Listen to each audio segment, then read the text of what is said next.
The Sublimely Beautiful, A Glimpse of Plotinus and His Thought, written by Plotinus, Porphyry, narrated by Wosik.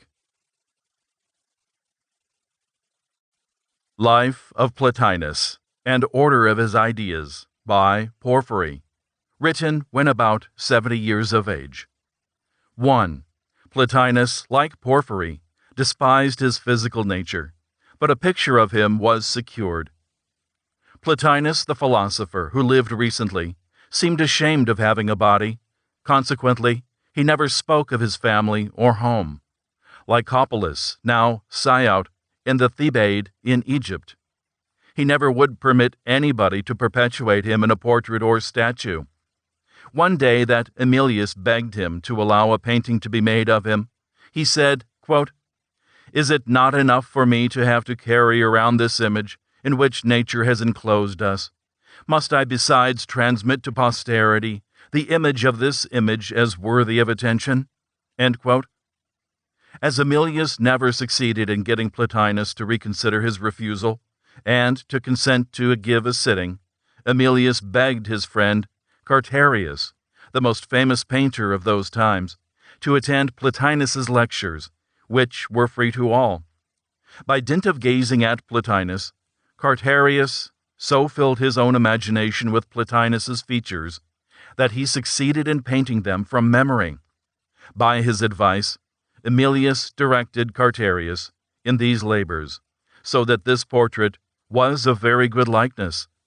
All this occurred without the knowledge of Plotinus. 2. Sickness and death of Plotinus, his birthday unknown. Plotinus was subject to chronic digestive disorders. Nevertheless, he never was willing to take any remedies, on the plea that it was unworthy of a man of his age to relieve himself by such means. Neither did he ever take any of the then popular wild animal remedy, because, said he did not even eat the flesh of domestic animals, let alone that of savage ones. He never bathed, contenting himself with daily massage at home. But when at the period of the plague, which was most virulent, the man who rubbed him died of it, he gave up the massage. This interruption in his habits brought on him a chronic quinsy, which never became very noticeable so long as I remained with him. But after I left him, it became aggravated to the point that his voice, formerly sonorous and powerful, became permanently hoarse. Besides, his vision became disturbed, and ulcers appeared on his hands and feet. All this I learned on my return from my friend Eustochius, who remained with him until his end. These inconveniences hindered his friends from seeing him as often as they used to do, though he persisted in his former custom of speaking to each one individually. The only solution of this difficulty was for him to leave Rome. He retired into Campania on an estate that had belonged to Zethus, one of his friends who had died earlier. All he needed was furnished by the estate itself, or was brought to him from the estate of Minturnae, owned by Castricius, author of a commentary on Plato's Parmenides, to whom Porphyry dedicated his treatise on vegetarianism. Eustochius himself told me that he happened to be at Puzzoli at the time of Plotinus's death, and that he was slow in reaching the bedside of Plotinus. The latter then said to him, quote, "I have been waiting for you. I'm trying to unite what is divine in us to that which is divine in the universe." End quote. Then a serpent, who happened to be under Plotinus's deathbed, slipped into a hole in the wall, as happened at the death of Scipio Africanus, Pliny, History Natural, 1544. And Plotinus breathed his last. At that time, Plotinus was 66 years old. In 270, born in 205, according to the account of Eustochius. The Emperor Claudius II was then finishing the second year of his reign. I was at Lilybaeum. Emilius was at Apamea in Syria, Castricius in Rome, and Eustochius alone was with Plotinus. If we start from the second year of Claudius II and go back 66 years, we find that Plotinus's birth falls in the 18th year of Septimus Severus, 205. He never would tell the month or day of his birth, because he did not approve of celebrating his birthday either by sacrifices or banquets. Still, he himself performed a sacrifice and entertained his friends on the birthdays of Plato and Socrates, and on those days, those who could do it had to write essays and read them to the assembled company. 3. Plotinus's early education. This is as much as we learned about him during various interviews with him. At 8 years of age, he was already under instruction by a grammarian, though the habit of uncovering his nurse's breast to suck her milk with avidity still clung to him. One day, however, she so complained of his importunity that he became ashamed of himself and ceased doing it. At 28 years of age, he devoted himself entirely to philosophy. He was introduced to the teachers who at the time were the most famous in Alexandria. He would return from their lectures sad and discouraged. He communicated the cause of this grief to one of his friends, who led him to Ammonius, with whom Plotinus was not acquainted. As soon as he heard this philosopher, he said to his friend, quote, "This is the man I was looking for." End quote. From that day forwards, he remained close to Ammonius. So great a taste for philosophy did he develop that he made up his mind to study that which was being taught among the Persians and among the Hindus. When Emperor Gordian prepared himself for his expedition against the Persians, Plotinus, then 39 years old, followed in the wake of the army.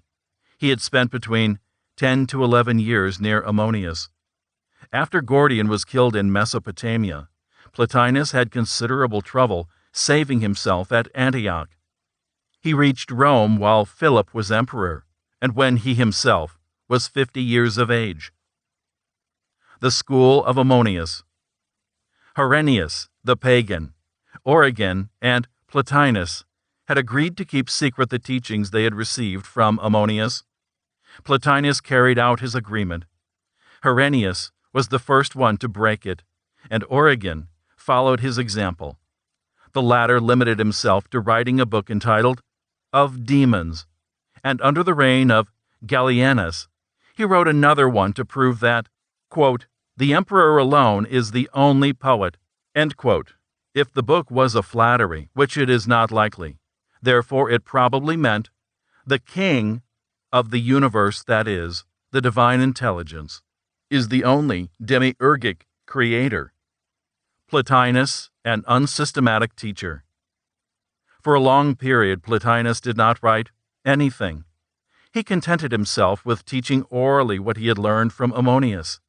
He thus passed 10 whole years, teaching a few pupils, without communicating anything to writing. However, as he allowed his pupils to question him, it often happened that his school was disorderly, and that there were useless discussions, as I later heard from Emilius. Emilius, Plotinus's first secretary. Emilius enrolled himself among the pupils of Plotinus during the 3rd year of Plotinus's stay in Rome, which also was the 3rd year of the reign of Claudius II, that is, 24 years. Emilius originally had been a disciple of the Stoic philosopher Lysimachus. Emilius surpassed all his fellow pupils by his systematic methods of study. He had copied, gathered, and almost knew by heart all the works of Numenius. He composed 100 copybooks of notes taken at the courses of Plotinus, and he gave them as a present to his adopted son, Hostilianus Hesychius of Apamia. Fragments of Emilius's writings are found scattered in those of Proclus, Sobatius, Olympidorus, Damascus, and many of the Church Fathers. 4. How Porphyry came to Plotinus for the first time in 253. In the 10th year of the reign of Galenius I, then being 20 years of age, left Greece and went to Rome with Antonius of Rhodes. I found there Emilius, who had been following the courses of Plotinus for 18 years. He had not yet dared to write anything, except a few books of notes, of which there were not yet as many as 100. In the 10th year of the reign of Galenius, Plotinus was 59 years old. When I, for the second and more important time, joined him, I was 30 years of age. During the first year of Galenius, Plotinus began to write upon some topics of passing interest, and in the 10th year of Galenius, when I visited him for the first time, he had written 21 books, which had been circulated only among a very small number of friends. They were not given out freely, and it was not easy to go through them. They were communicated to students only under precautionary measures, and after the judgment of those who received them had been carefully tested. 5. How Porphyry came to Plotinus for the second time, A.D. 263 through 269. I remained with him this year, and the 5 following ones. I had already visited Rome 10 years previously, but at that time Plotinus spent his summers in vacation, and contented himself with instructing his visitors orally. During the above-mentioned 6 years, as several questions had been cleared up in the lectures of Plotinus, and at the urgent request of Emilius and myself that he write them down, he wrote 2 books to prove that. 6. Various disciples of Plotinus. Plotinus had a great number of auditors and disciples who were attracted to his courses by love of philosophy. Among this number was Emilius of Etruria, whose true name was Gentilianus. He did indeed insist that in his name the letter L should be replaced by R, so that his name should read Amerius from Ameria, meaning indivisibility, though Suidas states that it was derived from the town of Ameria, in the province of Umbria, and not Emilius from Emilia, negligence. A very zealous disciple of Plotinus was a physician from Scythopolis, or Bethshean, in Palestine, named Paulinus, whose mind was full of ill-digested information, and whom Emilius used to call Michaelos, the Tiny. Eustochius of Alexandria, also a physician, knew Plotinus at the end of his life, and remained with him until his death to care for him. Exclusively occupied with the teachings of Plotinus, he himself became a genuine philosopher. Zoticus also attached himself to Plotinus. He was both critic and poet. He corrected the works of Antimachus, and beautifully versified the fable of the Atlantidae. His sight gave out, however, and he died shortly before Plotinus. Paulinus also died before Plotinus. Zethus was one of the disciples of Plotinus. He was a native of Arabia, and had married the daughter of Theodosius, friend of Ammonius. He was a physician, and much beloved by Plotinus, who sought to lead him to withdraw from public affairs, for which he had considerable aptitude, and with which he occupied himself with zeal. Plotinus lived in very close relations with him. He even retired to the country estate of Zethus, distant 6 miles from Minturnae. Castricius, surnamed Firmus, had once owned this estate. Nobody in our times loved virtue more than Firmus. He held Plotinus in the deepest veneration. He rendered Emilius the same services that might have been rendered by a good servant. He displayed for me the attentions natural towards a brother.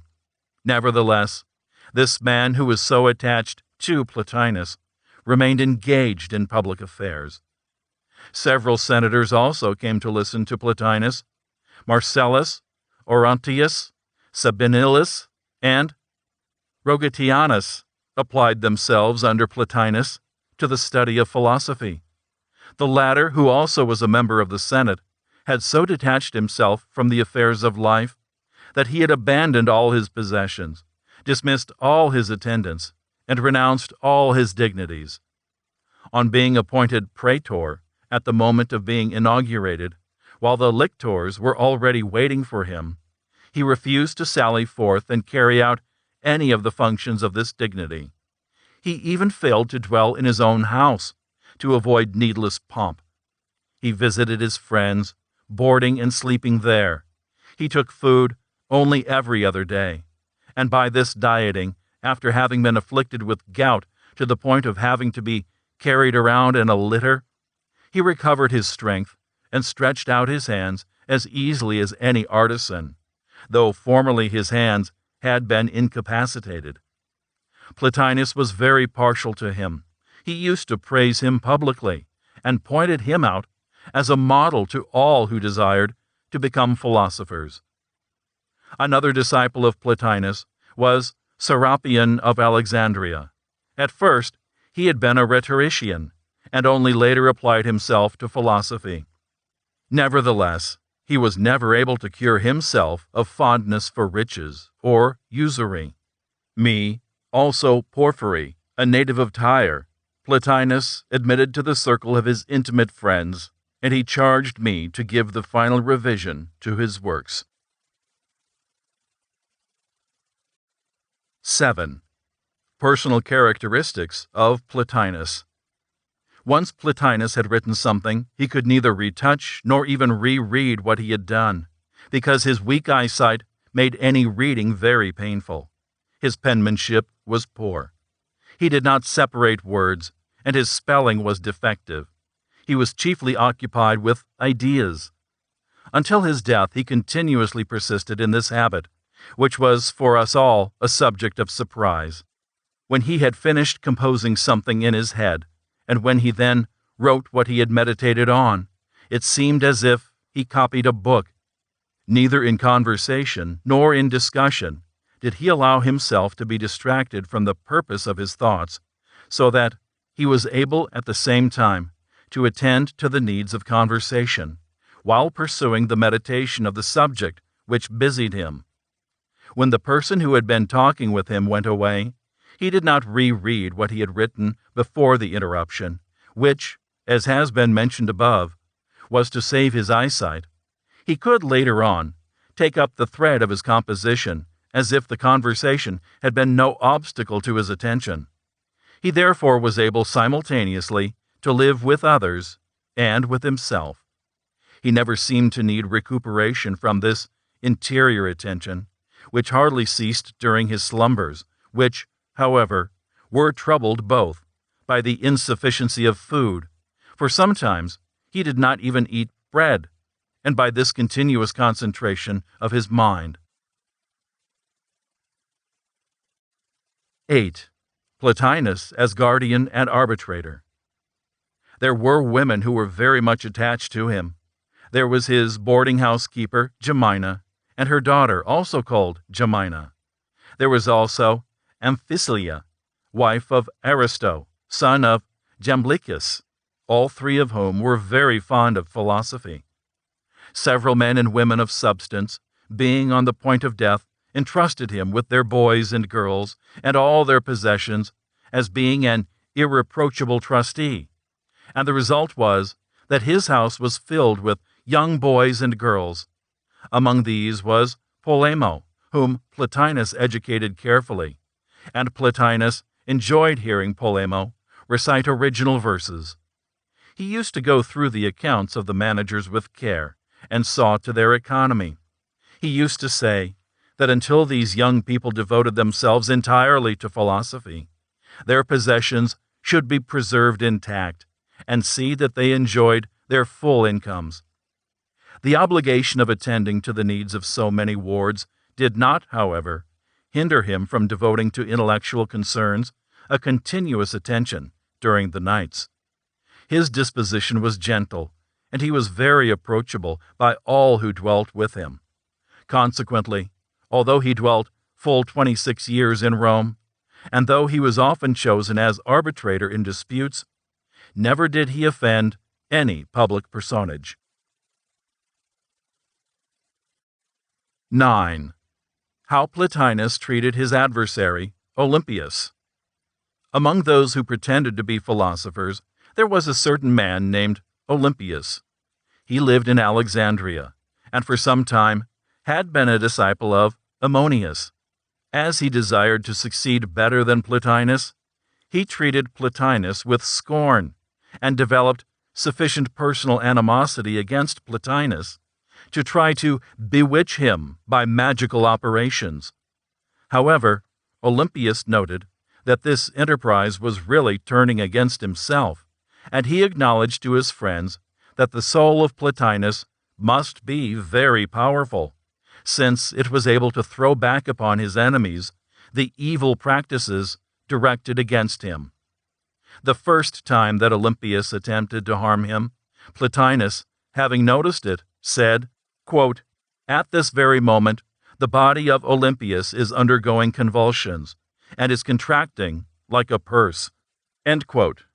As Olympias several times felt himself undergoing the very ills he was trying to get Plotinus to undergo, he finally ceased his practices. Homage to Plotinus from a visiting Egyptian priest. Plotinus showed a natural superiority to other men. An Egyptian priest visiting Rome was introduced to him by a mutual friend. Having decided to show some samples of his mystic attainments, he begged Plotinus to come and witness the apparition of a familiar spirit who obeyed him on being evoked. The evocation was to occur in a chapel of Isis, as the Egyptian claimed that he had not been able to discover any other place pure enough in Rome. He therefore evoked Plotinus's guardian spirit, but instead of the spirit appeared a divinity of an order superior to that of guardians, which event led the Egyptian to say to Plotinus, quote, "You are indeed fortunate, O Plotinus, that your guardian spirit is a divinity, instead of being of a lower order." End quote. The divinity that appeared could not be questioned or seen for as long as a period as they would have liked, as a friend who was watching over the sacrificed birds choked them, either out of jealousy or fear. Plotinus's attitude towards the public mysteries. As Plotinus's guardian spirit was a divinity, Plotinus kept the eyes of his own spirit directed on that divine guardian. That was the motive of his writing his book that bears the title, Of the Guardian Allotted to Us. In it, he tries to explain the differences between the various spirits that watch over mankind. Aurelius, who is very scrupulous in his sacrifices, and who carefully celebrated the festivals of the new moon, as Numenius used to do, on the calends of each month, one day besought Plotinus to come and take part in a function of that kind. Plotinus, however, answered him, quote, "It is the business of those divinities to come and visit me, and not mine to attend on them." End quote. We could not understand why he should make an utterance that revealed so much pride, but we dared not question the matter. 10. Plotinus as detective and, as prophet, Porphyry saved from suicide. So perfectly did he understand the character of men and their methods of thought that he could discover stolen objects and foresaw what those who resided with him should someday become. A magnificent necklace had been stolen from Chione, an estimable widow who resided with him and the children as matron. All the slaves were summoned, and Plotinus examined them all. Then, pointing out one of them, he said, "This is the culprit." He was put to the torture. For a long while he denied the deed, but later acknowledged it, and returned the necklace. Plotinus used to predict what each of the young people who were in touch with him was to become. He insisted that Polemo would be disposed to amorous relations and would not live long, which also occurred. As to me, he noticed that I was meditating suicide. He came and sought me in his house, where I was staying. He told me that this project indicated an unsound mind, and that it was the result of a melancholy disposition. He advised me to travel. I obeyed him. I went to Sicily to study under Probus, a celebrated philosopher who dwelt in Lilabium. I was thus cured of the desire to die, but I was deprived of the happiness of residing with Plotinus until his death. 11. The project of a Platonopolis comes to naught. The Emperor Gallienus and Empress Salonina, his wife, held Plotinus in high regard. Counting on their goodwill, he besought them to have a ruined town in Campania rebuilt, to give it with all its territory to him, that its inhabitants might be ruled by the laws of Plato.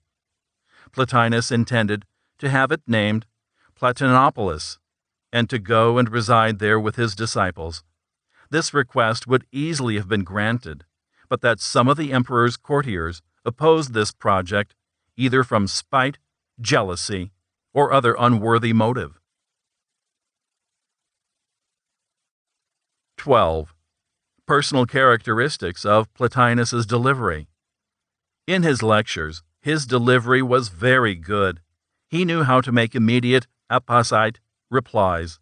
Nevertheless, his language was not correct. For instance, he used to say, anam nem iscitai for anam im nescitai, and he made similar blunders in writing. But when he would speak, his intelligence seemed to shine in his face, and to illuminate it with its rays. He grew especially handsome in discussions. A light dew of perspiration appeared on his forehead. Gentleness radiated in his countenance. He answered kindly, but satisfactorily. For 3 days I had to question him, to learn from him his opinions about the union of the body with the soul. He spent all that time in explaining to me what I wanted to know. A certain Thaumacius, who had entered into the school, said that he wanted to take down the arguments of the discussion in writing, and hear Plotinus himself speak, but that he would not stand Porphyry's answering and questioning. Quote, nevertheless, end quote, answered Plotinus. Quote, if Porphyry does not, by his questions, bring up the difficulties that we should solve, notice in the course of the Enneads the continual objections. We would have nothing to write. End quote. 13. Philosophical relations of Plotinus. The style of Plotinus is vigorous and substantial, containing more thoughts than words, and is often full of enthusiasm and emotion. He follows his own inspirations rather than ideas transmitted by tradition. The teachings of the Stoics and the Peripatetics are secretly mingled among his works. The whole of Aristotle's metaphysics is therein condensed. Plotinus was fully up to the times in geometry, arithmetic, mechanics, optics, and music, although he did not take an overweening interest in these sciences. At his lectures were read the commentaries of Severus of Cronius, 9 of Numenius, of Gaius, and Atticus, Platonic philosophers the latter, setting forth the differences between Plato and Aristotle. There were also readings of the works of the Peripatetics, of Aspasius, of Alexander, of Aphrodisia, whose theory of mixture in the universe Plotinus studies several times, of Adrastus, and other philosophers of the day. None of them, however, was exclusively admired by Plotinus. In his speculations he revealed an original and independent disposition. In all his researches he displayed the spirit of Ammonius. He could readily assimilate what he read. Then, in a few words, he summarized the ideas aroused in him by profound meditation thereon. One day, Longinus's book, quote, On the Principles, end quote, and his, quote, On Antiquarians, end quote, were read. Plotinus said, quote, Longinus is a literary man, but not a philosopher, end quote. Origen, the pagan, once came among his audience.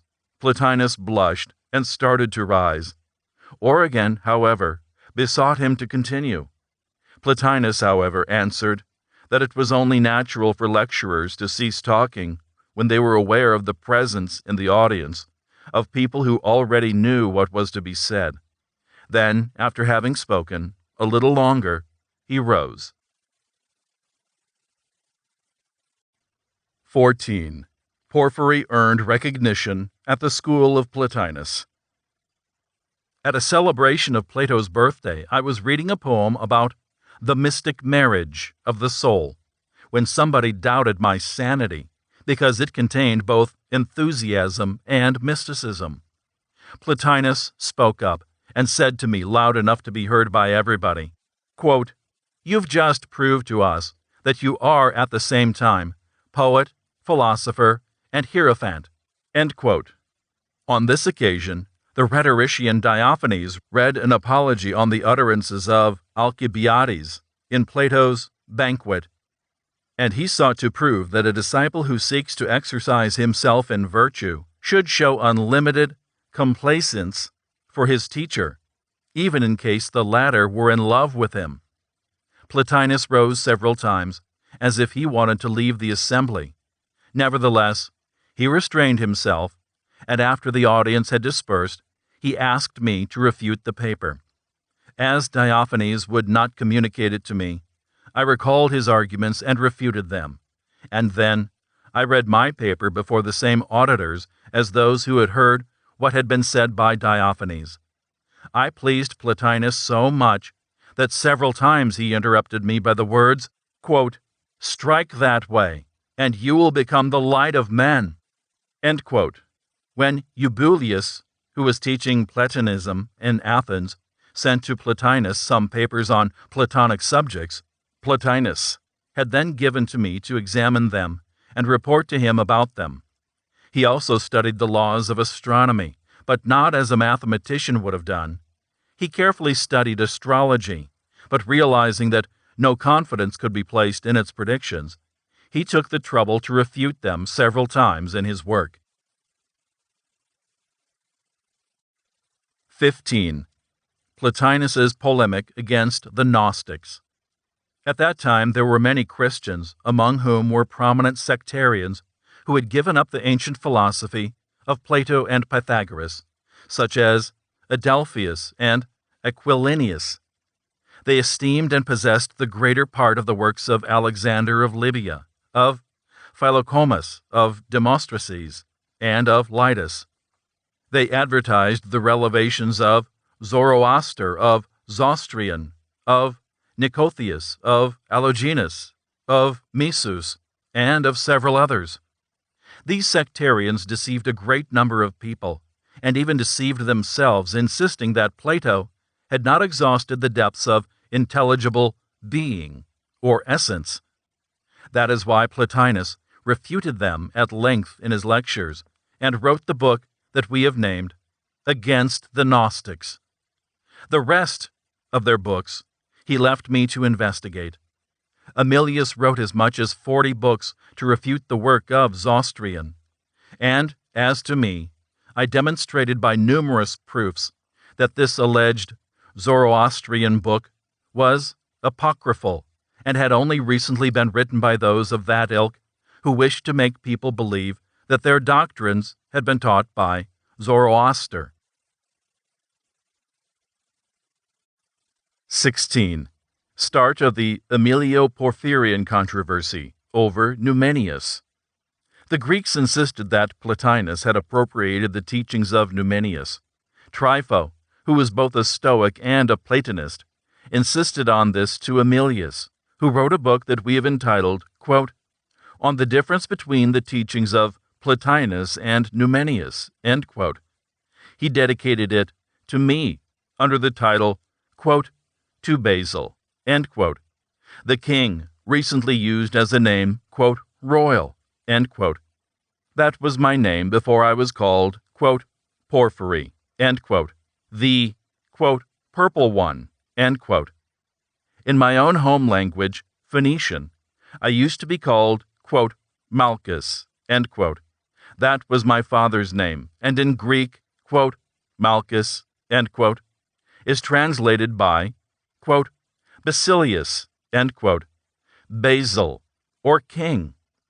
Indeed, Longinus, who dedicated his book, quote, On Instinct, end quote, to Cleodamus and me jointly, there calls me, quote, Malchus, end quote, and Emilius has translated this name in Greek, just as Numenius translated, quote, Maximus, end quote, from Latin into Greek by, quote, Megoas, end quote, the Great One.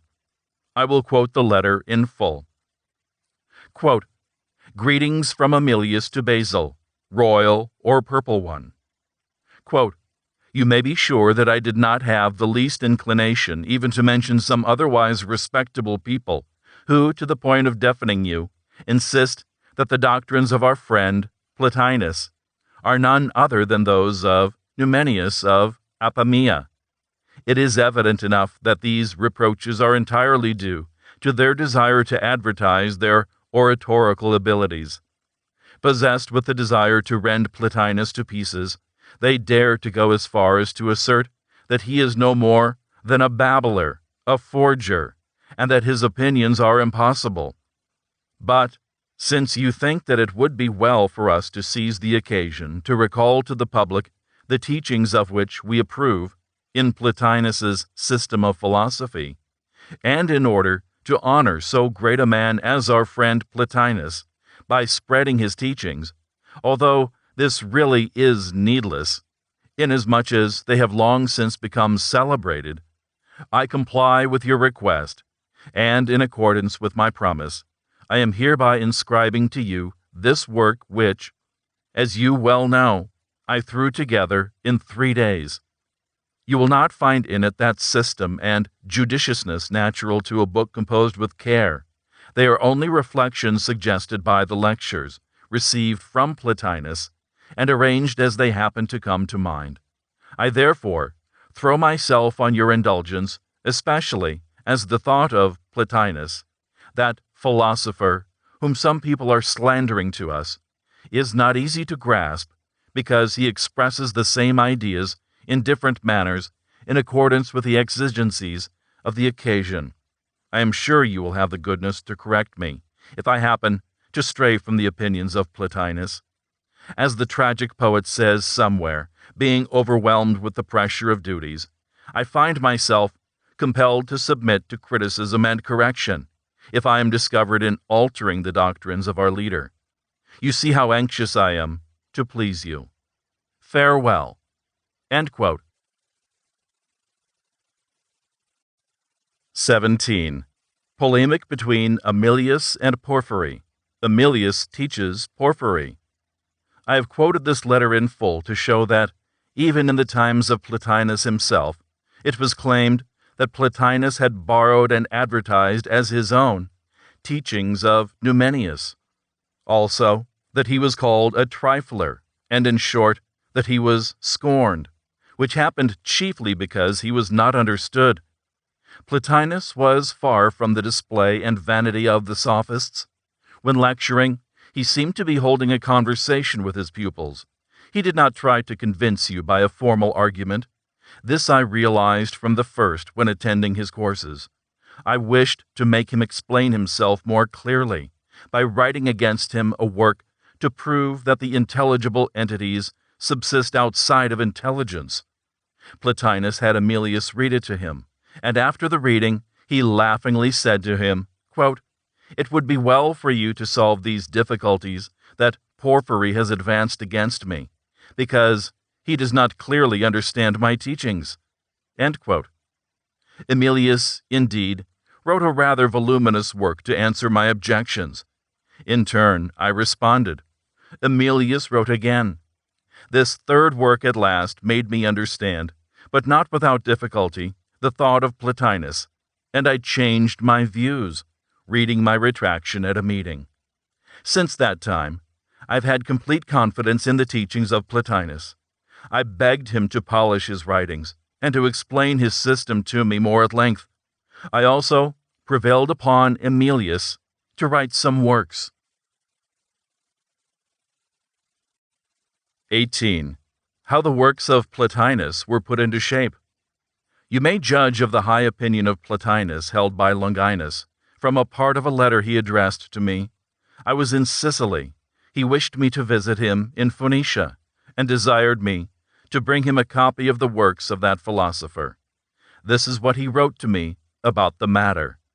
Quote, "Please send me the works, or rather, bring them with you, for I shall never cease begging you to travel in this one of all other countries, were it only because of our ancient friendship, and of the sweetness of the air, which would so well suit your ruined health. For you must not expect to find any new knowledge here when you visit us. Whatever your expectations may be, do not expect to find anything new here, nor even the ancient works of myself, Longinus, that you say are lost.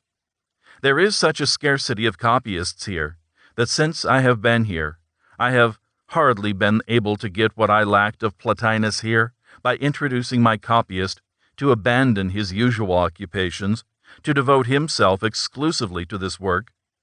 Now that I have those works of Plotinus you sent me, I think I have them all, but these that I have are imperfect, being full of errors.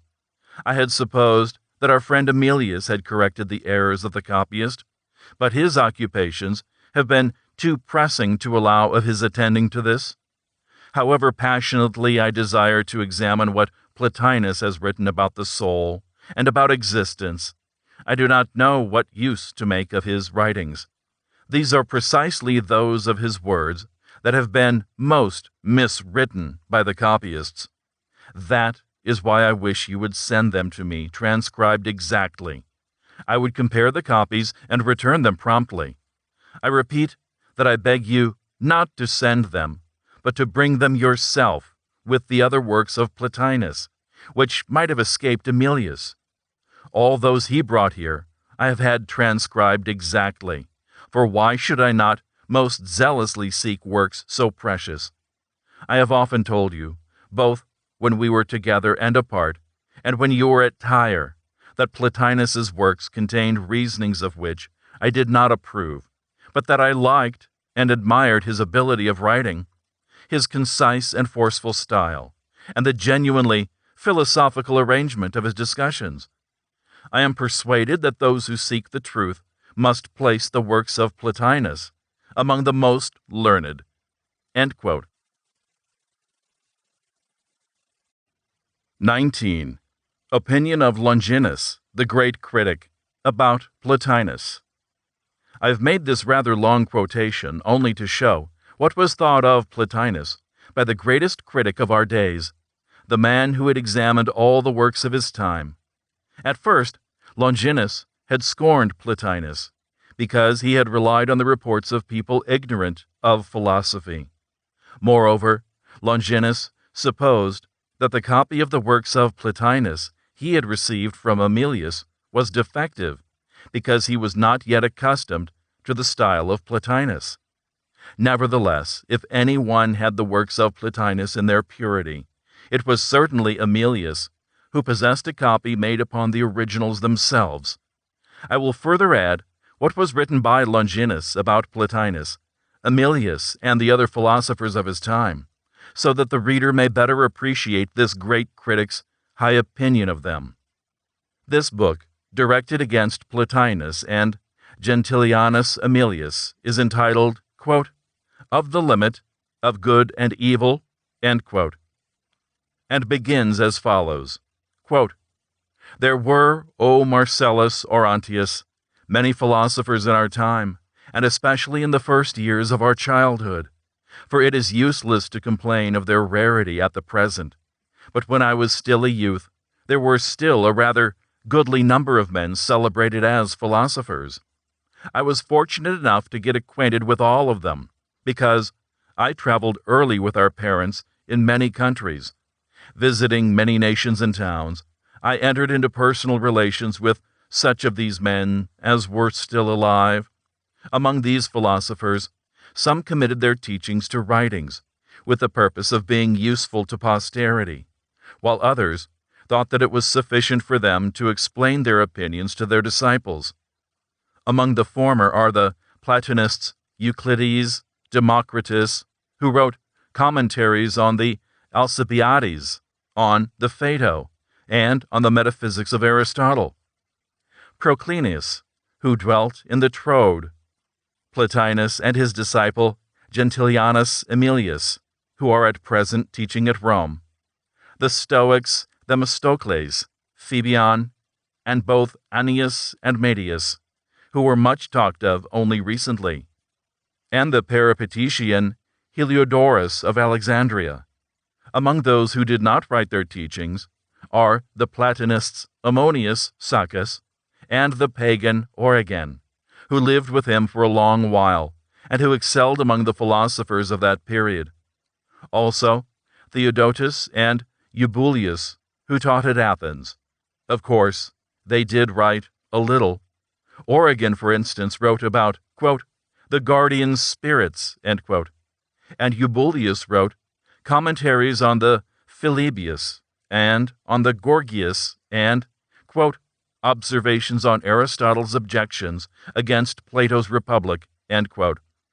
However, these works are not considerable enough to rank their authors among those who have seriously treated of philosophy, for these little works were by them written only incidentally, and they did not make writing their principal occupation.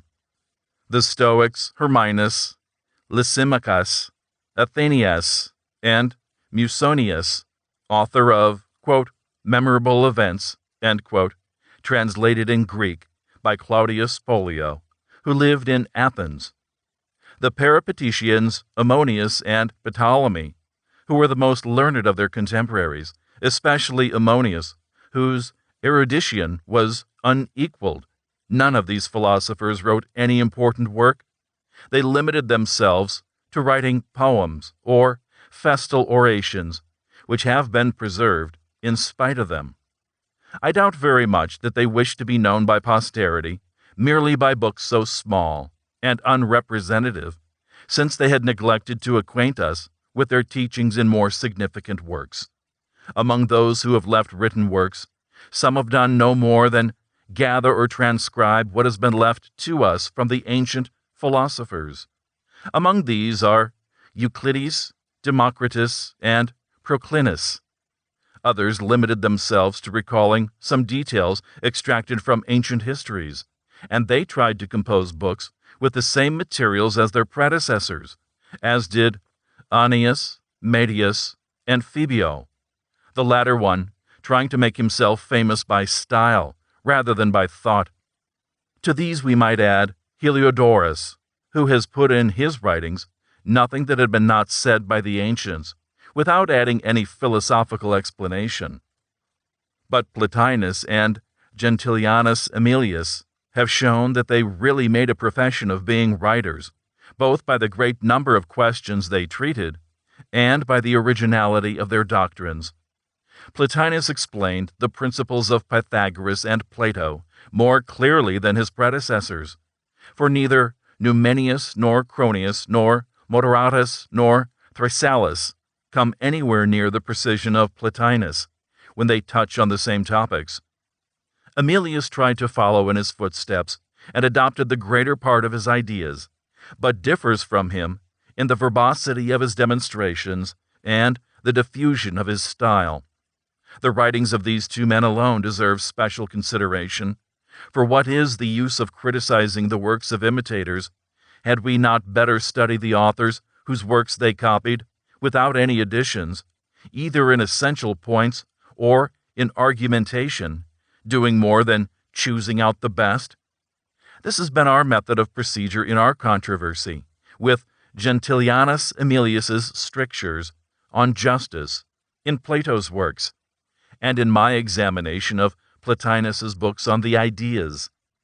So when our mutual friends, Basil of Tyre, Porphyry, who has written much on the lines of Plotinus, having even preferred the teachings of Plotinus to my own, as he had been my pupil, undertook to demonstrate that Plotinus's views about the ideas were proving that he was wrong in changing his views on the subject. Besides, I have criticized several opinions of Gentilianus Emilius and Plotinus, as, for instance, in the, quote, letter to Emilius, end quote, which is long enough to form a whole book. I wrote it to answer a letter sent me from Rome by Emilius, which was entitled, quote, The Characteristics of the Philosophy of Plotinus, end quote. I, however, limited myself to entitling my little work, quote, A Letter to Emilius, end quote. 20. Results of Longinus's criticism and vindication of Plotinus's originality. From the above it will be seen that Plotinus and Emilius are superior to all their contemporaries by the great number of questions they consider, and by the originality of their system, that Plotinus had not appropriated the opinions of Numenius, and that he did not even follow them, that he had really profited by the opinions of the Pythagoreans and of Plato. Further, that he was more precise than Numenius, Cronius, and Thrasyllus.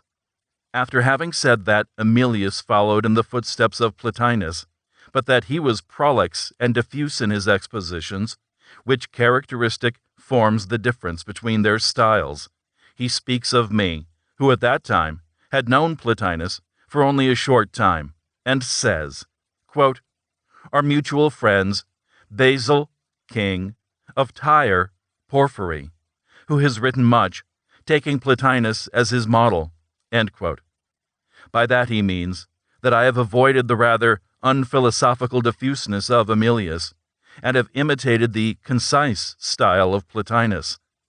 The quotation of the judgment of this famous man, the first critic of his day, should decide of the reverence due to our philosopher Plotinus.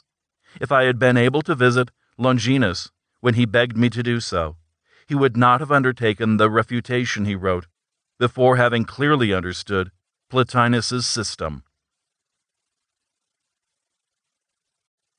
21.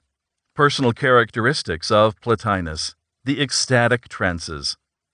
This oracle, pieced out of numerous quotations, says, in some now lost lines perhaps, that Plotinus was kindly, affable, indulgent, gentle, such as, indeed, we knew him in personal intercourse.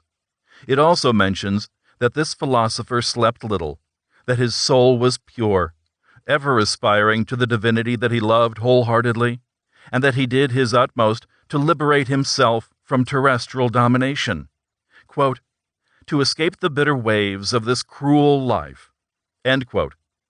That is how this divine man, who by his thoughts often aspired to the first principle, to the divinity superior to intelligence, climbing the degrees indicated by Plato in his banquet, beheld the vision of the formless divinity, which is not merely an idea, being founded on intelligence and the whole intelligible world.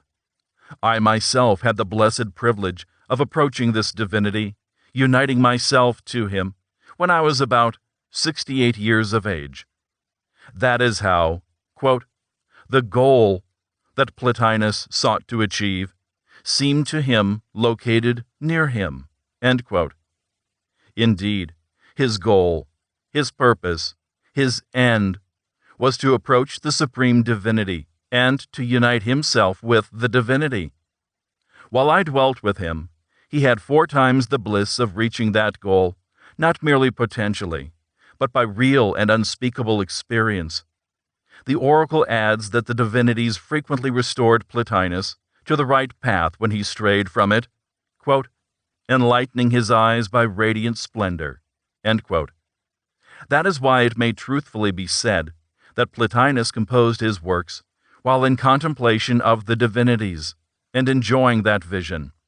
Quote, thanks to this sight that your vigilant eyes had of both interior and exterior things, you have, quote, in the words of the oracle, quote, gazed at many beauties that would hardly be granted to many of those who study philosophy, end quote.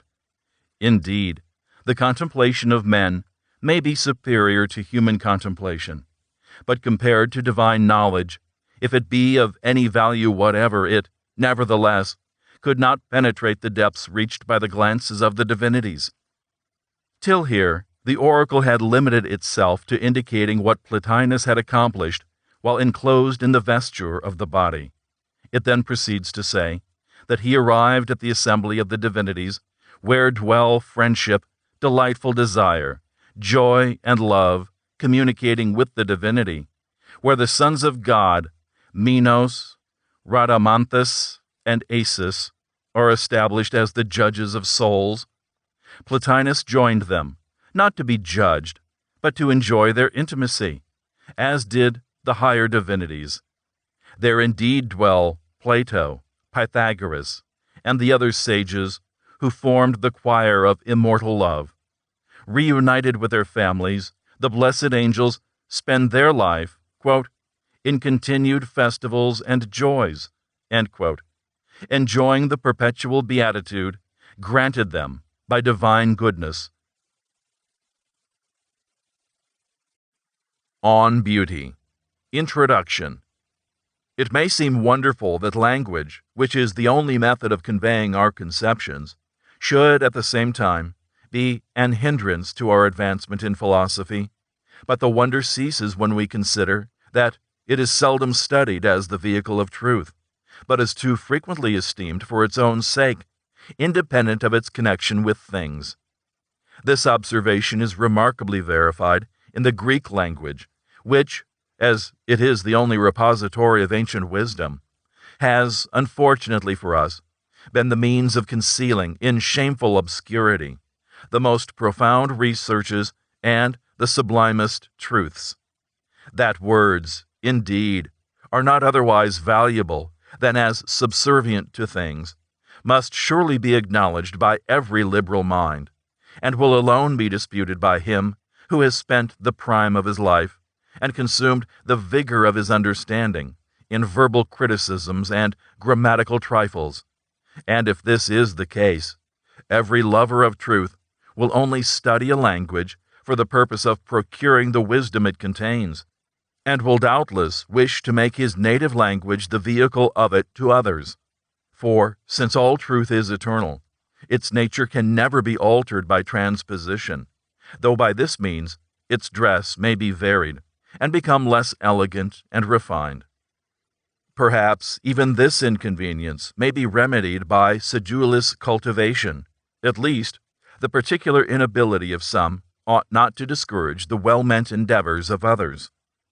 Whoever reads the lives of the ancient heroes of philosophy must be convinced that they studied things more than words, and that truth alone was the ultimate object of their search, and he who wishes to emulate their glory and participate their wisdom will study their doctrines more than their language, and value the depth of their understandings far beyond the elegance of their composition.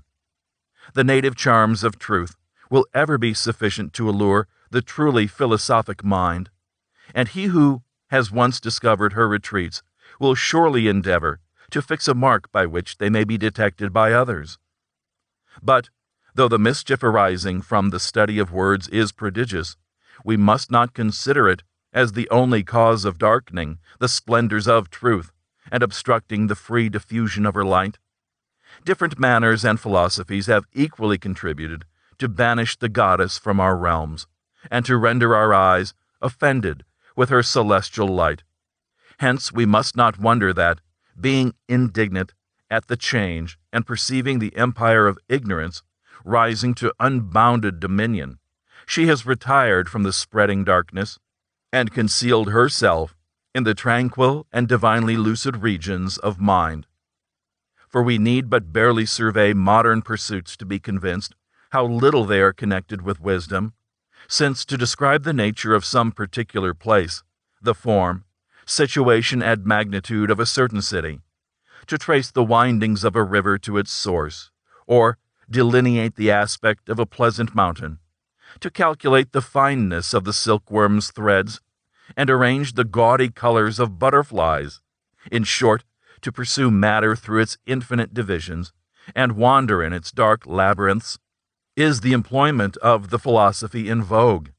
But surely the energies of intellect are more worthy our concern than the operations of sense, and the science of universals, permanent and fixed, must be superior to the knowledge of particulars, fleeting and frail.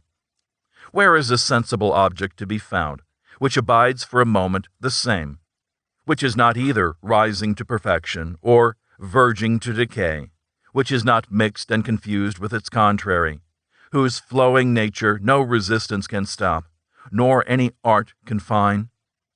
There is the chemist who, by the most accurate analyzation, can arrive at the principles of bodies, or who, though he might be so lucky in his search as to detect the atoms of Democritus, could by this means give respite to mental investigation. For every atom, since endued with figure, must consist of parts, though indissolubly cemented together, and the immediate cause of this cement must be something incorporeal, or knowledge can have no stability, and inquiry no end. Where, says Mr. Harris, is the microscope which can discern what is smallest in nature? Where the telescope which can see at what point in the universe wisdom first began? Since then, there is no portion of matter which may not be the subject of experiments without end. Let us betake ourselves to the regions of mind, where all things are bounded in intellectual measure, where everything is permanent and beautiful, eternal and divine. Let us quit the study of particulars for that which is general and comprehensive, and through this learn to see and recognize whatever exists.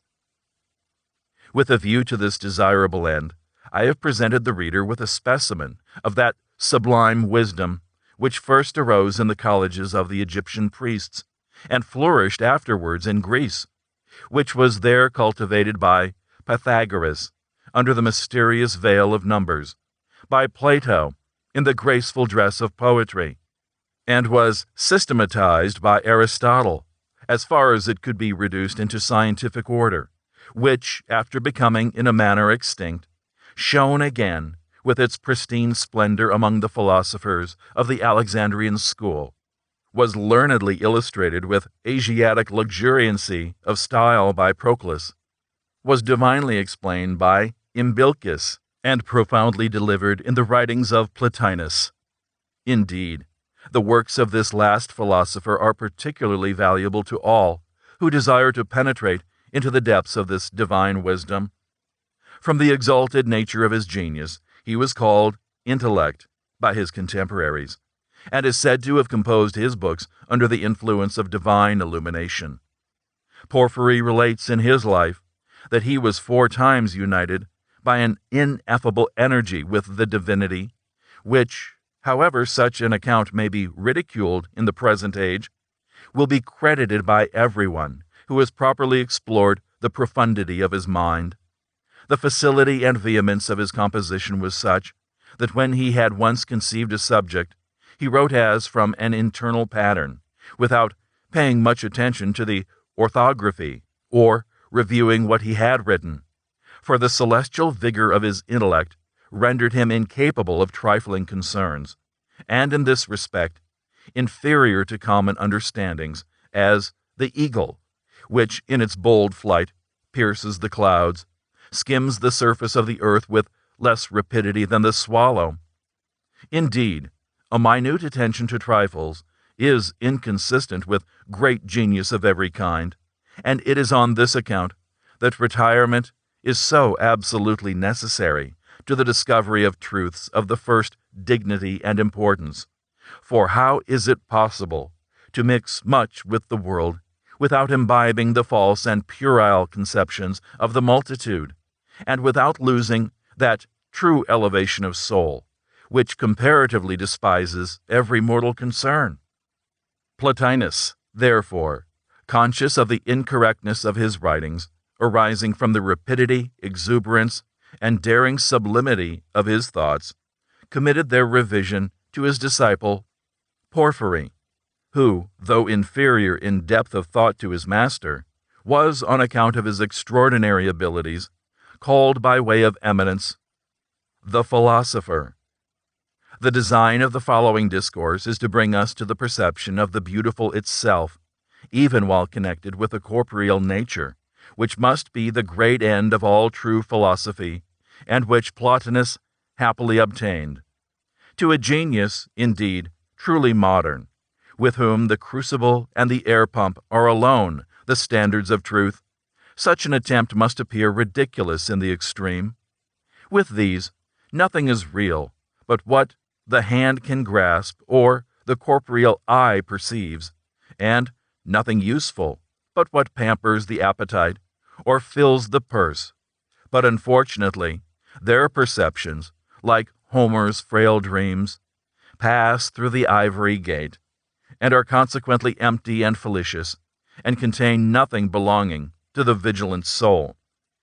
To such as these, a treatise on the beautiful cannot be addressed, since its object is too exalted to be approached by those engaged in the impurities of sense, and too bright to be seen by the eye accustomed to the obscurity of corporeal vision. But it is alone proper to him who is sensible that his soul is strongly marked with ruin by its union with body, who considers himself, in the language of Empedocles, as, quote, heaven's exile, straying from the orb of light, end quote, and who so ardently longs for a return to his true country, that to him, as to Ulysses when fighting for Ithaca, quote, slow seems the fun to move, the hours to roll, his native home deep imaged in his soul, end quote. But here is the requisite to observe that our ascent to this region of beauty must be made by gradual advances, for from our association with matter, it is impossible to pass directly, without a medium, to such transcendent perfection, but we must proceed in a manner similar to those who pass from darkness to the brightest light, by advancing from places moderately enlightened to such as are the most luminous of all. It is necessary, therefore, that we should become very familiar with the most abstract contemplations, and that our intellectual eye should be strongly irradiated with the light of ideas which precedes the splendors of the beautiful itself, like the brightness which is seen on the summit of mountains previous to the rising of the sun. Nor ought it to seem strange if it should be some time before even the liberal soul can recognize the beautiful progeny of intellect as its kindred and allies, for from its union with body it has drunk deep of the cup of oblivion, and all its energetic powers are stupefied by the intoxicating draught, so that the intelligible world, on its first appearance, is utterly unknown by us, and our recollection of its inhabitants entirely lost, and we become familiar to Ulysses on his first entrance into Ithaca, of which Homer says, quote, yet had his mind, through tedious absence, lost the dear remembrance of his native coast, end quote. For, quote, now all the land another prospect bore, another port appeared, another shore, and long-continued ways and winding floods, and unknown mountains crowned with unknown woods, end quote. Until the goddess of wisdom purges our eyes from the mists of sense, and says to each of us, as she did to Ulysses, quote, now lift thy longing eyes while I restore the pleasing prospect of thy native shore, end quote. For then will, quote, the prospect clear, the mists disperse, and all the coast appear, end quote. Let us then humbly supplicate the irradiations of wisdom, and follow Plotinus as our divine guide to the beatific vision of the beautiful itself, for in this alone can we find perfect repose, and repair those destructive clefts and chinks of the soul, which its departure from the light of good, and its lapse into a corporeal nature, have introduced. But before I conclude, I think it necessary to caution the reader not to mix any modern enthusiastic opinions with the doctrines contained in the following discourse, for there is not a greater difference between substance and shade than between ancient and modern enthusiasm. The object of the former was the highest good and supreme beauty, but that of the latter is nothing more than a phantom raised by bewildered imaginations, floating on the unstable ocean of opinion, the sport of the waves of prejudice, and blown about by the breath of fascist party. Like substance and shade, indeed, they possess a similitude in outward appearance, but in reality they are perfect contraries, for the one fills the mind with solid and durable good, but the other with empty delusions, which, like the ever-running waters of the Enneads, glide away as fast as they enter, and leave nothing behind but the ruinous passages through which they flowed. I only add that the ensuing treatise is designed as a specimen, if it should meet with encouragement, of my intended mode of publishing all the works of Plotinus. The undertaking is, I am sensible, arduous in the extreme, and the disciples of wisdom are unfortunately few. But, as I desire no other reward of my labor than to have the expense of printing defrayed, and to see the truth propagated in my native tongue, I hope those few will enable me to obtain the completion of my desires.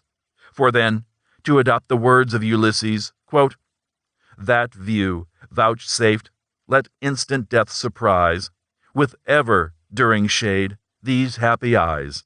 End quote. Concerning the beautiful. Beauty, for the most part, consists in objects of sight, but it is also received through the ears by the skillful composition of words and the consonant proportion of sounds, for in every species of harmony beauty is to be found. And if we rise from sense into the regions of soul, we shall there perceive studies and offices, actions and habits, sciences and virtues, invested with a much larger portion of beauty. But whether there is above these a still higher beauty will appear as we advance in its investigation. What is it, then, which causes bodies to appear fair to the sight, sounds beautiful to the ear, and science and virtue lovely to the mind? May we not inquire after what manner they all partake of beauty? Whether beauty is one and the same in all, or whether the beauty of bodies is of one kind, and the beauty of souls of another? And again, what these are, if they are two, or what beauty is, if perfectly simple and one? For some things as bodies are doubtless beautiful, not from the natures of the subjects in which they reside, but rather by some kind of participation. But others again appear to be essentially beautiful, or beauties themselves, and such is the nature of virtue. For with respect to the same bodies, they appear beautiful to one person, and the reverse of beauty to another, as if the essence of body were a thing different from the essence of beauty. In the first place, then, what is that which, by its presence, causes the beauty of bodies? Let us reflect. What most powerfully attracts the eyes of beholders and seizes the spectator with rapturous delight? For if we can find what this is, we may perhaps use it as a ladder, enabling us to ascend into the region of beauty and survey its immeasurable extent. It is the general opinion that a certain commensuration of parts to each other and to the whole, with the addition of color, generates that beauty which is the object of sight, and that in the commensurate and the moderate alone the beauty of everything consists. But from such an opinion the compound only, and not the simple, can be beautiful. The single parts will have no particular beauty, and will only merit that appellation by conferring to the beauty of the whole. But it is surely necessary that a lovely whole should consist of beautiful parts, for the fair can never rise out of the deformed.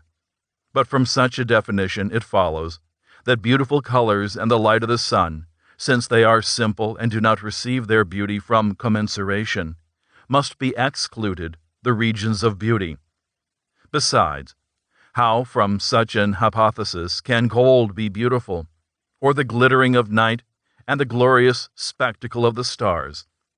In the manner, the most simple musical sounds will be foreign from beauty, though in a song wholly beautiful every note must be beautiful, as necessary to the being of the whole. Again, since the same proportion remaining, The same face is to one person beautiful, and to another the reverse. Is it not necessary to call the beauty of the commensurate one kind of beauty, and the commensuration another kind, and that the commensurate is fair by means of something else? But if transferring themselves to beautiful studies and fair discourses, they shall assign as the cause of beauty in these the proportion of measure, what is that which in beautiful sciences, laws, or disciplines is called commensurate proportion? Or in what manner can speculations themselves be called mutually commensurate? If it be said because of the inherent concord, we reply that there is a certain concord and consent in evil souls, a conformity of sentiment in believing, as it is said, that temperance is folly and justice generous ignorance. It appears, therefore, that the beauty of the soul is every virtue, and this species of the beautiful possesses far greater reality than any of the superior we have mentioned. But after what manner in this is commensuration to be found? For it is neither like the symmetry in magnitude nor in numbers. And since the parts of the soul are many, in what proportion and synthesis, in what temperaments of parts or concord of speculations does beauty exist? Lastly, of what kind is the beauty of intellect itself, abstracted from every corporeal concern, and intimately conversing with itself alone? We still, therefore, repeat the question, what is the beauty of bodies? Is it something which at first view presents itself to sense, and which the soul familiarly apprehends and eagerly embraces, as if it were allied to itself? But when it meets with the deformed, it hastily starts from the view and retires abhorrent from its discordant nature. For since the soul in its proper state ranks according to the most excellent essence in the order of things, when it perceives any object related to itself, or the mere vestige of a relation, it congratulates itself on the pleasing event, and astonished with the striking resemblance enters deep into its essence, and by rousing its dormant powers, at length perfectly recollects its kindred and allies. What is the similitude when between the beauties of sense and that beauty which is divine? For if there be any similitude, the respective objects must be similar. But after what manner are the two beautiful? For it is by participation of species that we call every sensible object beautiful. Thus, since everything void of form is by nature fitted for its reception, as far as it is destitute of reason and form, it is base and separate from the divine reason, the great fountain of forms, and whatever is entirely remote from this immortal source is perfectly base and deformed. And such is matter, which by its nature is ever averse from the supervening irradiations of forms. Whenever, therefore, form accedes, it conciliates in amicable unity the parts which are about to compose a whole.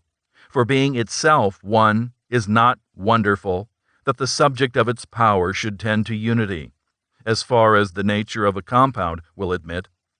Hence beauty is established in multitude, when the many is reduced into one, and in this case it communicates itself both to the parts and to the whole. But when a particular one, composed from similar parts, is received, it gives itself to the whole, without departing from the sameness and integrity of its nature. Thus, at one and the same time it communicates itself to the whole building and its several parts, and at another time confines itself to a single stone, and then the first participation arises from the operations of art, but the second from the formation of nature. And hence, body becomes beautiful through the communions supernally proceeding from divinity. But the soul, by her innate power, than which nothing more powerful, in judging its proper concerns, when another soul concurs in the decision, acknowledges the beauty of forms. And perhaps its knowledge in this case arises from its accommodating its internal ray of beauty to form, and trusting to this in its judgment, in the same manner as a rule is employed in the decision of what is straight. But how can that which is inherent in body, accord with that which is above body? Let us reply by asking how the architect pronounces the building beautiful by accommodating the external structure, the fabric of his soul. Perhaps because the outward building, when entirely deprived of the stones, is no other than the intrinsic form, divided by the external mass of matter, but indivisibly existing, though appearing in the many.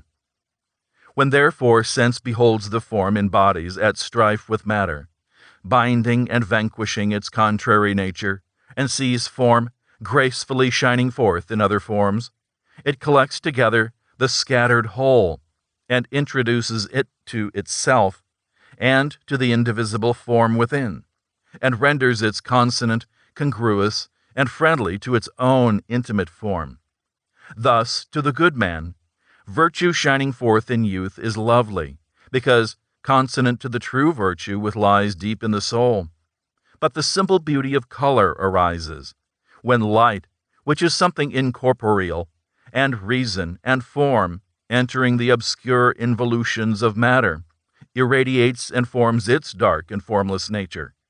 It is on this account that fire surpasses other bodies in beauty, because compared with the other elements, it obtains the order of form, for it is more eminent than the rest, and is the most subtle of all, bordering, as it will, on an incorporeal nature.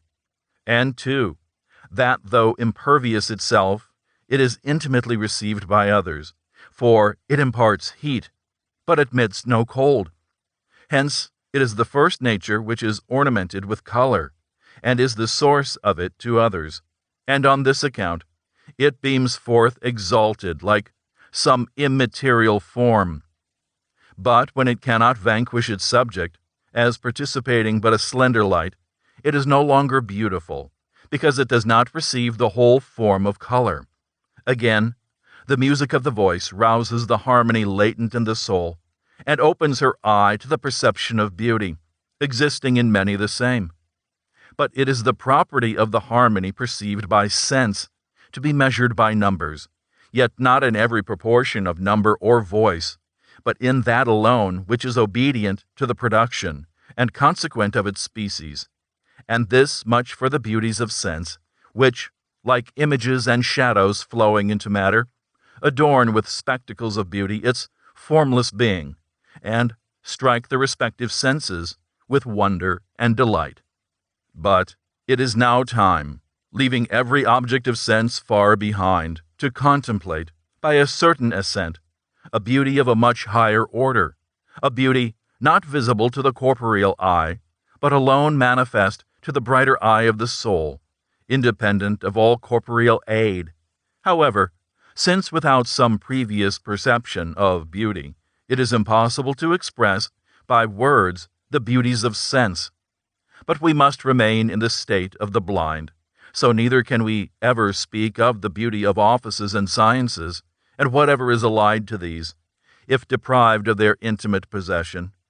Thus we shall never be able to tell of virtue's brightness, unless by looking inward we perceive the fair countenance of justice and temperance, and are convinced that neither the evening nor morning star are half so beautiful and bright.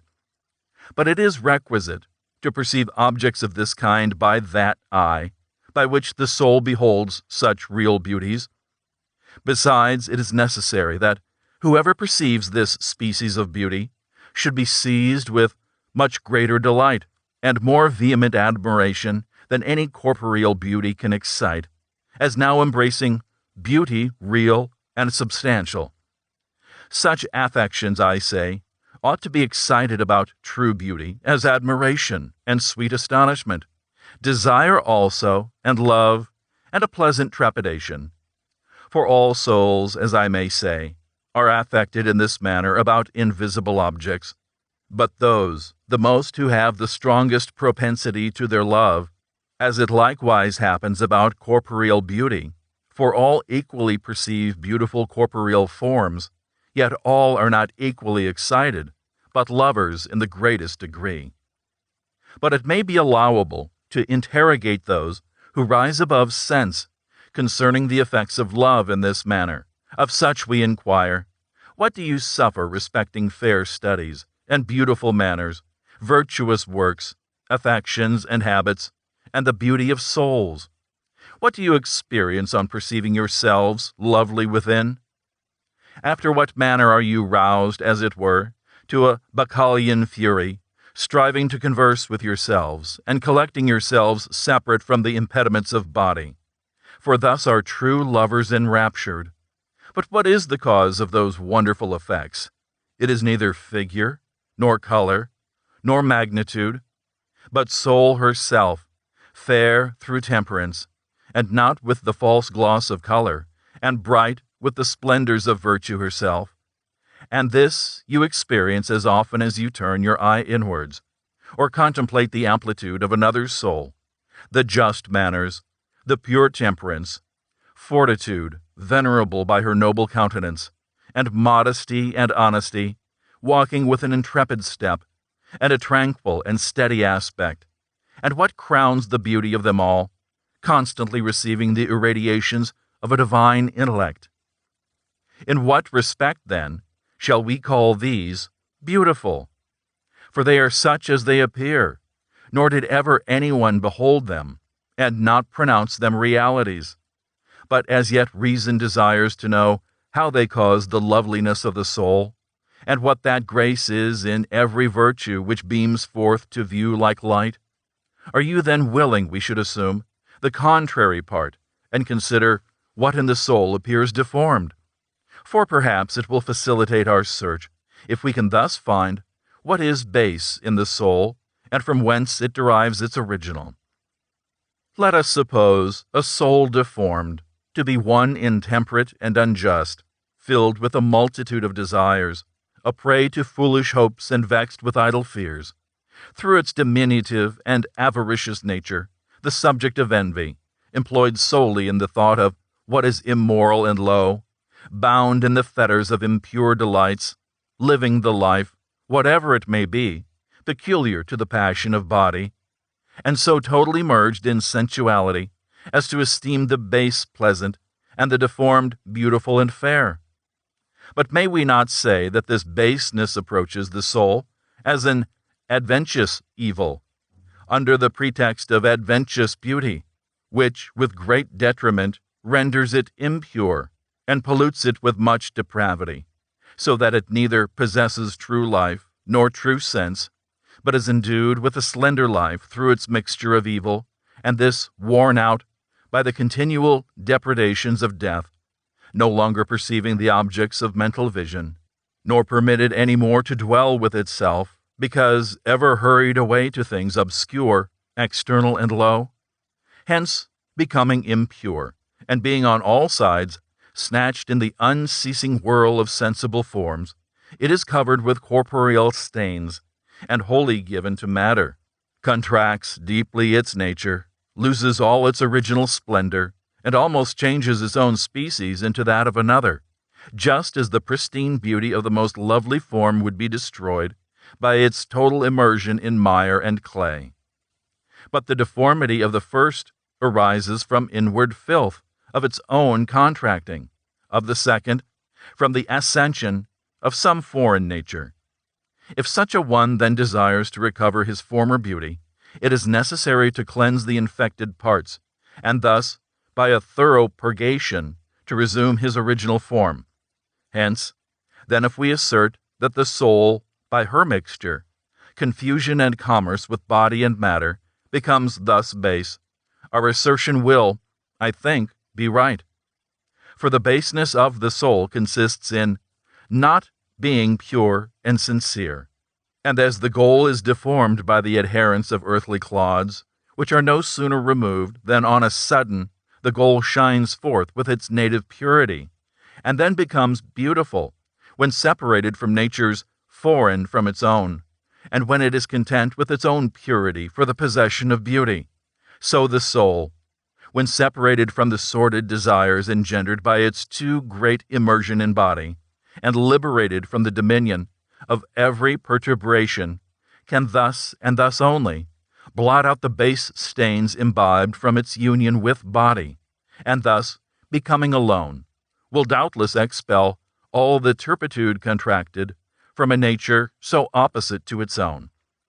Indeed, as the ancient oracle declares, temperance and fortitude, prudence and every virtue, are certain purgatives of the soul, and hence the sacred mysteries prophesy obscurely, yet with truth, that the soul not purified lies in Tartarus, immersed in filth, since the impure is, from his depravity, the friend of filth, as swine from their sordid body delight in mire alone. For what else is true temperance than not to indulge in corporeal delights, but to fly from their connection as things which are neither pure nor the offspring of purity? And true fortitude is not to fear death, for death is nothing more than a certain separation of soul from body, and this he will not fear who desires to be alone. Again, magnanimity is the contempt of every mortal concern. It is the wing by which we fly into the regions of intellect. And lastly, prudence is no other than intelligence, declining subordinate objects, and directing the eye of the soul to that which is immortal and divine. The soul, thus defined, becomes form and reason, is altogether incorporeal, and intellect, and wholly participates of that divine nature, which is the fountain of loveliness, and of whatever is allied to the beautiful and fair. Hence the soul reduced to intellect becomes astonishingly beautiful. For as the lambent flame which appears detached from the burning wood enlightens its dark and smoky parts, so intellect irradiates and adorns the inferior powers of the soul, which without its aid would be buried in the gloom of formless matter. But intellect, and whatever emanates from intellect, is not the foreign, but the proper ornament of the soul. For the being of the soul, when absorbed in intellect, is then alone, real, and true. It is therefore rightly said that the beauty and good of the soul consists in her similitude to the deity, for from hence flows all her beauty, and her allotment of a better being. But the beautiful itself is that which is called beings, and turpitude is of a different nature, and participates more of non-entity than being. But perhaps the good and the beautiful are the same, and must be investigated by one and the same process, and in like manner the base and the evil. And in the first rank we must place the beautiful and consider it as the same with the good, from which immediately emanates intellect as beautiful. Next to this, we must consider the soul receiving its beauty from intellect, and every inferior beauty deriving its origin from the forming power of the soul, whether conversant in fair actions and offices, or sciences and arts. Lastly, bodies themselves participate of beauty from the soul, which, as something divine, and a portion of the beauty itself, renders whatever it supervenes and subdues beautiful as far as its natural capacity will admit.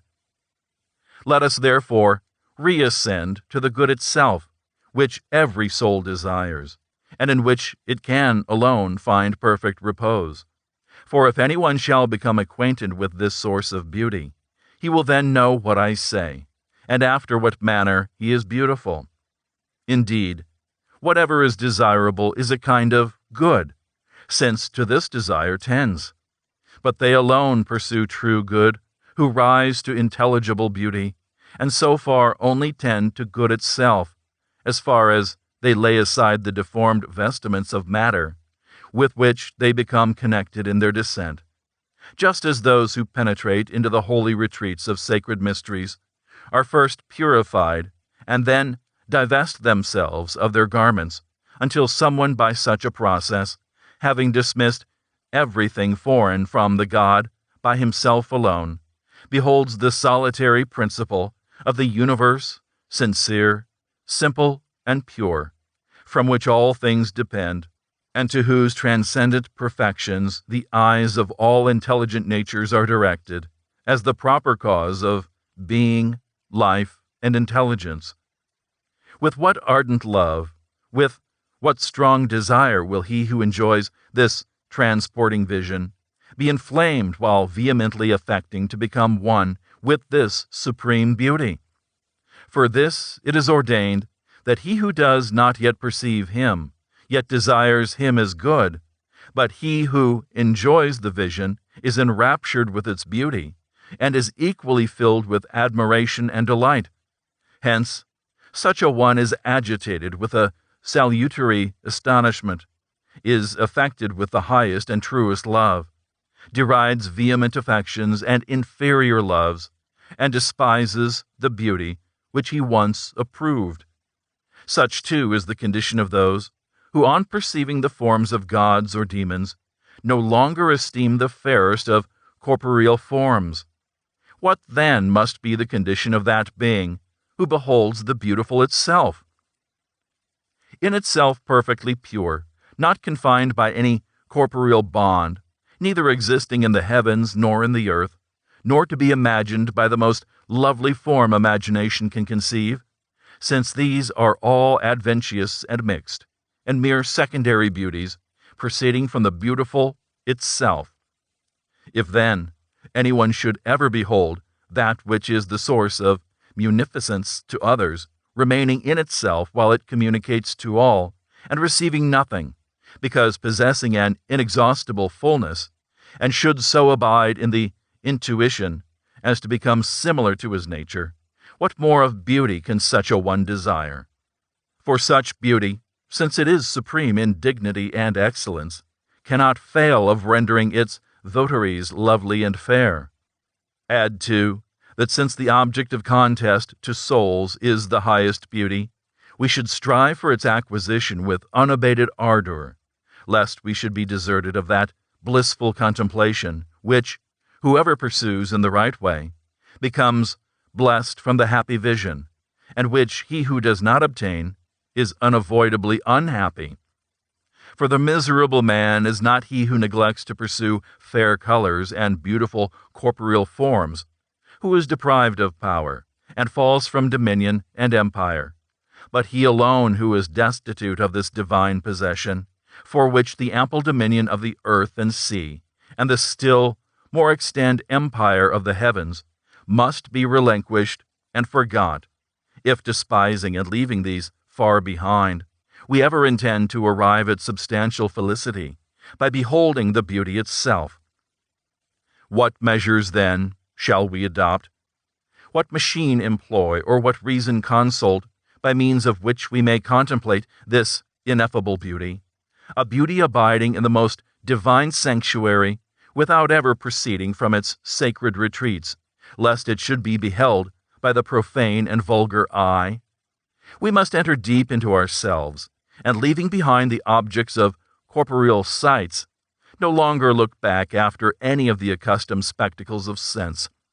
For it is necessary that whoever beholds this beauty should withdraw his view from the fairest corporeal forms, and convinced that these are nothing more than images, vestiges, and shadows of beauty, should eagerly soar to the fair original from which they are derived. For he who rushes to these lower beauties, as if grasping realities, when they are only like beautiful images appearing in water, will, doubtless, like him in the fable, by stretching after the shadow, sink into the lake and disappear. For by thus embracing and adhering to corporeal forms, he is precipitated not so much in his body as in his soul into profound and horrid darkness, and thus, blind, like those in the infernal regions, converses only with phantoms, deprived of the perception of what is real and true. It is here, then, we may more truly exclaim, quote, "Let us depart from hence and fly to our Father's delightful land." End quote. But by what leading stars shall we direct our flight, and by what means avoid the magic power of Circe and the detaining charms of Calypso? For thus, the fable of Ulysses obscurely signifies, which feigns him abiding an unwilling exile, though pleasant spectacles were continually presented to his sight, and everything was promised to invite his stay which can delight the senses and captivate the heart. But our true country, like that of Ulysses, is from whence we came, and where our father lives. But where is the ship to be found by which we can accomplish our flight? From our feet are unequal to the task, since they only take us from one part of the earth to another. May we not, each of us, say, quote, "What ships have I? What sailors to convey? What oars to cut the long, laborious way?" End quote. But it is in vain that we prepare horses to draw our ships to transport us to our native land. On the contrary, neglecting all these as unequal to the task, and excluding them entirely from our view, having now closed the corporeal eye, we must stir up and assume a purer eye within, which all men possess, but which is alone used by a few. What is it then this inward eye beholds? Indeed, suddenly raised to this intellectual vision, it cannot perceive an object exceeding bright. The soul must therefore be first accustomed to contemplate fair studies and then beautiful works, not such as arise from the operations of art, but such as are the offspring of worthy men. And next to this, it is necessary to view the soul, which is the parent of this lovely race. But, you will ask, after what manner is this beauty of a worthy soul to be perceived? It is thus. Recall your thoughts inward, and if while contemplating yourself you do not perceive yourself beautiful, intimate the statuary, who, when he desires a beautiful statue, cuts away what is superfluous, smooths and polishes what is rough, and never desists until he has given it all the beauty his art is able to effect. In this manner must you proceed, by lopping what is luxuriant, directing what is oblique, and by purgation, illustrating what is obscure, and thus continue to polish and beautify your statue until the divine splendor of virtue shines upon you, and temperance, seated in pure and holy majesty, rises to your view. If you become thus purified, residing in yourself, and having nothing any longer to impede this unity of mind, and no farther mixture to be found within, but perceiving your whole self to be a true light, and light alone, a light which, though immense, is not measured by any magnitude, nor limited by any circumscribing figure, but is everywhere immeasurable, as being greater than every measure, and more excellent than every quantity. If perceiving yourself thus improved, and trusting solely to yourself, as no longer requiring a guide, fix now steadfastly your mental view, for with the intellectual eye alone can such immense beauty be perceived. But if your eye is yet infected with any sordid concern, and not thoroughly refined, while it is on the stretch to behold this most shining spectacle, it will be immediately darkened and incapable of intuition, though someone should declare the spectacle present, which it might be otherwise able to discern. For it is here necessary that the perceiver and the thing perceived should be similar to each other before true vision can exist. Thus, the sensitive eye can never be able to survey the orb of the sun unless strongly endued with solar fire and participating largely off the vivid ray. Everyone, therefore, must become divine and of godlike beauty before he can gaze upon a god and the beautiful itself. Thus proceeding in the right way of beauty, he will first ascend into the region of intellect, contemplating every fair species, the beauty of which he will perceive to be no other than ideas themselves, for all things are beautiful by the supervening irradiations of these, because they are the offspring and essence of intellect. But that which is superior to these is no other than the fountain of good, everywhere widely diffusing around the streams of beauty, and hence in discourse called the beautiful itself, because beauty is its immediate offspring. But if you accurately distinguish the intelligible objects, you will call the beautiful the receptacle of ideas, but the good itself, which is superior, the fountain and principle of the beautiful. Or you may place the first beautiful and the good in the same principle, independent of the beauty, which there subsists.